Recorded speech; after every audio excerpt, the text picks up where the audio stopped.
Europe 1. Le journal de 8h sur Europe 1, Fanny Marceau. Bonjour Fanny. Bonjour Dimitri, bonjour à tous. C'était la première nuit de cessez-le-feu entre Israël et le Liban. Depuis minuit, les deux pays ont officiellement suspendu leur guerre pour 10 jours. Donald Trump l'avait annoncé quelques heures plus tôt. Le président américain, toujours entre deux avions, on l'entend, annonce que le Hezbollah a accepté cette trêve et qu'une rencontre doit avoir lieu d'ici 4 ou 5 jours entre les dirigeants libanais et israéliens à Washington. Bonjour Frédéric Simon. Bonjour à tous. Correspondant d'Europe 1 en Israël, Frédéric, ce cessez-le-feu dont Donald Trump se félicite est extrêmement fragile. Plusieurs tensions ont d'ailleurs déjà été recensées cette nuit. Oui, l'armée libanaise a affirmé qu'environ 2 heures après son entrée en vigueur, Israël a violé le cessez-le-feu en frappant plusieurs villages du sud Liban. Le Hezbollah prétend qu'en représailles, il a pilonné une position de l'armée israélienne dans le sud-est du pays. Pas de réaction en Israël alors qu'il est côté américain. L'optimisme est pourtant de rigueur. Il est possible que ce jour soit de dimension historique, a déclaré Donald Trump. Le président américain a l'intention d'organiser une rencontre dans les jours qui viennent à la Maison-Blanche entre Benjamin Netanyahu et le président libanais Joseph Aoun. Les obstacles pouvant empêcher la tenue de cette rencontre sont de taille. Le Hezbollah s'oppose frontalement aux négociations directes entre le Liban et Israël et il a préservé, en dépit des frappes israéliennes, ses capacités de nuisance. Dans les heures qui ont précédé l'entrée en vigueur du cessez-le-feu, la milice pro-iranienne a lancé de nombreuses roquettes sur les localités du nord d'Israël, faisant plusieurs blessés, dont 2 graves. Les élus de la région ont d'ailleurs exprimé leur opposition à la trêve décrétée par Donald Trump. Eux et leurs administrés estiment que l'interruption des combats est prématurée et qu'elle permettra à la milice chiite de se réorganiser. Il n'est pas certain donc que le maintien des troupes israéliennes dans le sud Liban, ni même le droit d'Israël à riposter à toute agression du Hezbollah, tous deux prévus par les termes de l'accord de cessez-le-feu, suffisent à rassurer les habitants du nord du pays. Merci Frédéric Simon en direct de Tel Aviv pour Europe 1. L'autre front de cette nouvelle guerre du Golfe, c'est l'Iran. Donald Trump assure que Téhéran a accepté de, je cite, rendre son uranium enrichi. Le président américain se dit optimiste sur un accord, mais en attendant, il maintient ses menaces sur les infrastructures énergétiques libanaises et son blocus du détroit d'Ormuz. Cet après-midi à Paris, à l'initiative d'Emmanuel Macron et du Premier ministre britannique Keir Starmer, une trentaine de pays non belligérants va se réunir pour tenter de trouver une solution pacifique, raisonnable, permettant la libération de ce détroit. Démarche avant tout symbolique, William Molinier. Emmanuel Macron veut porter une troisième voie à distance des puissances américaines et chinoises en rassemblant un maximum de pays capables d'un côté de considérer que l'Iran ne peut pas obtenir l'arme nucléaire tout en condamnant les frappes américaines et israéliennes contraires selon l'Élysée au droit international. Au-delà du symbole, cette coalition des volontaires entend planifier les futures traversées du détroit d'Ormuz. Pas question de payer un éventuel péage, mais pas question non plus de s'y engager sous les bombes ou sous le blocus américain. Le trafic ne reprendra que si les parties s'entendent. Selon l'Élysée, 8 frégates françaises, 2 porte-hélicoptères amphibies, une cinquantaine d'aéronefs et des moyens antiaériens sont déjà déployés dans la région.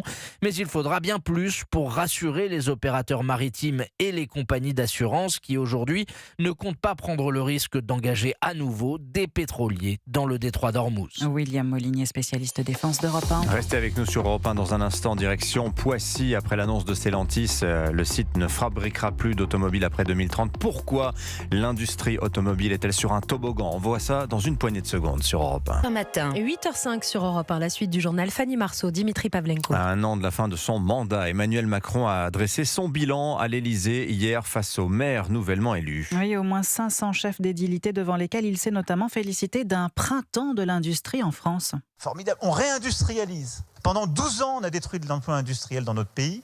Depuis 6 ans, on en recrée. Il y a des territoires qui voient de l'industrie qui revient.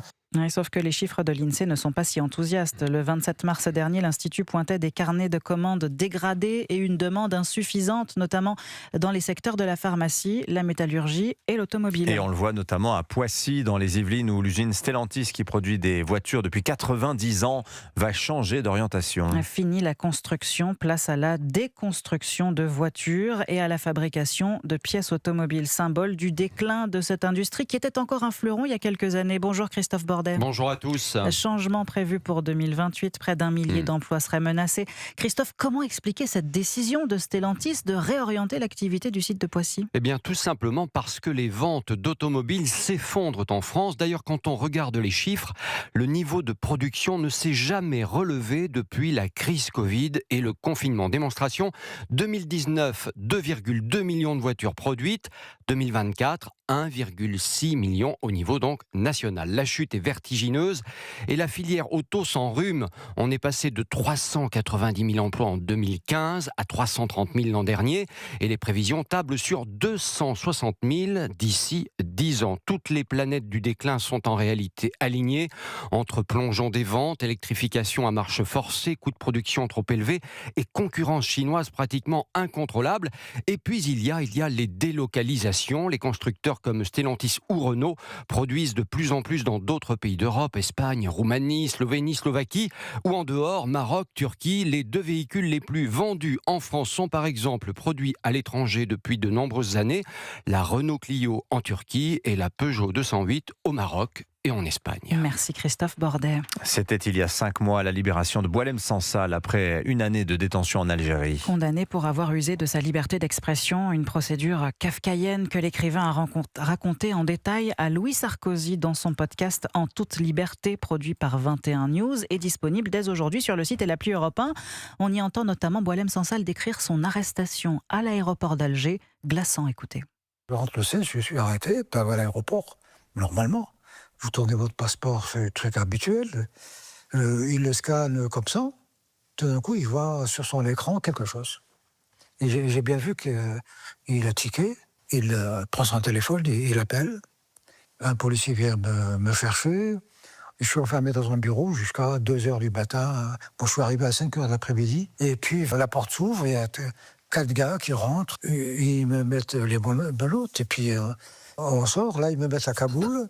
Et on m'embarque dans une voiture, et puis il roule, où on va, je sais pas, comme ça un peu pour truc. Je lui dis, hé les gars, vous allez me tuer où? On va le tuer. Il rigolait comme ça. Je lui dis franchement, si vous voulez me tuer, s'il vous plaît, pas de couteau, au pistolet. Boualem Sansal dans le podcast En toute liberté porté par Louis Sarkozy à écouter sur le site et l'appli Europe 1 dès maintenant. Et puis vous avez certainement déjà entendu leur nom, Ozempic, Wegovy, Mounjaro, des médicaments anti-obésité. Oui, ils ont été détournés de leur usage original. Certains permettaient initialement de lutter contre le diabète, mais ils sont désormais autorisés pour lutter contre l'obésité qui touche plus d'1 milliard de personnes dans le monde et ils ont fait leurs preuves, Yasmina Katou. Oui, c'est le cas de Laetitia Lévy. Après des années de régime restrictif et un anneau gastrique dont les effets secondaires étaient insupportables, c'est grâce au Wegovy que la vie de Laetitia a changé. Je le vois vraiment en termes d'amélioration de la vie quotidienne et j'ai retrouvé une mobilité, une meilleure autonomie dans les gestes de la vie quotidienne. L'apnée du sommeil a quasiment disparu. Puis, un meilleur confort physique. Avec 15 kilos en moins sur la balance, c'est la santé globale de Laetitia qui s'est améliorée. Car outre la perte de poids, ces médicaments ont d'autres effets sur l'organisme. Jean-François Thébault est cardiologue. Ces médicaments démontrent un effet sur la baisse de mortalité cardiovasculaire de l'ordre de 20%. Ces hormones ont des effets anti-inflammatoires au niveau articulaire, à tel point qu'il y a des études qui sont actuellement en cours d'injection directe d'agonie du GLP-1 dans les articulations. Pour soulager notamment l'arthrose du genou, enfin, ces médicaments agissent sur le circuit de la récompense dans le cerveau. Une récente étude a montré que les personnes traitées ont vu leurs addictions aux drogues et à l'alcool diminuer drastiquement. Yasmina Katou. Merci Fanny Marceau, c'était votre journal. Dans un instant sur Europe 1, votre invité politique, l'ancien Premier ministre